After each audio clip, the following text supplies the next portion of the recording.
slovo učimo mi.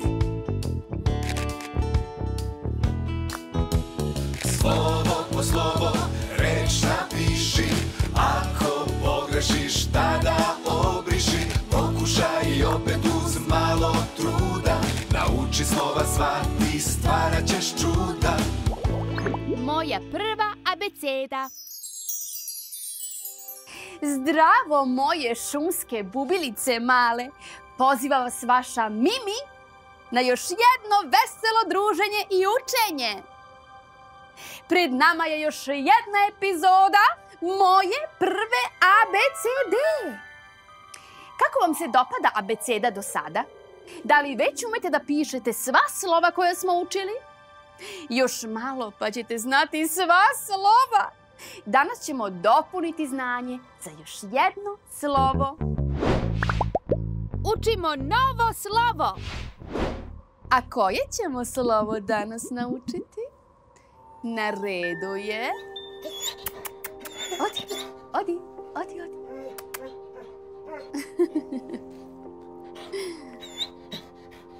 Slovo P. Slovo P je jedno tiho, ali moćno slovo. Ima ga baš u mnogo reči. Abeceda nikako ne može da bude bez slova P. Slovo P izgleda kao da nam se plazi ble.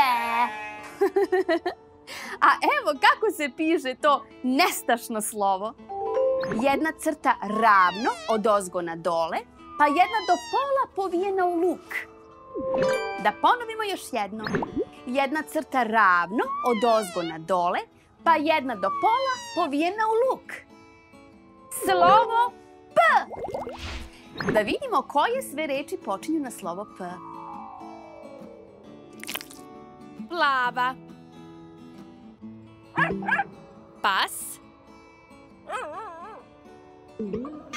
Pingvin.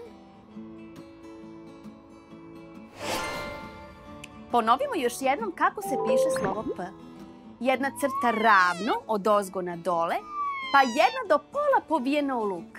Tako je, izgleda baš kao da nam se plazi ple. Evo i jedne vesele pesmice koja opisuje kako se piše slovo P.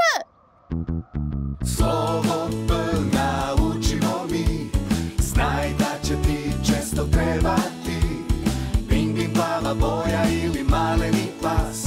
Slovo P naučit ćemo danas. Piši nove reči, igraj se ti. Odmah slovo P počni vežbati. Da čujemo još jednom kako se piše slovo P. Jedna crta ravno odozgo na dole, pa jedna do pola povijena u luk. A sada naučimo da pišemo neke nove reči. P, L, A, V, A. Plava. P, A, S. Pas.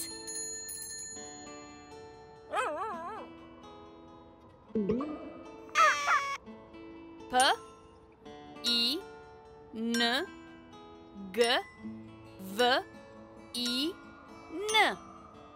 Pingvin. To bi bilo sve od mene za vas za danas. Ljubi vas vaša Mimi. Ćao!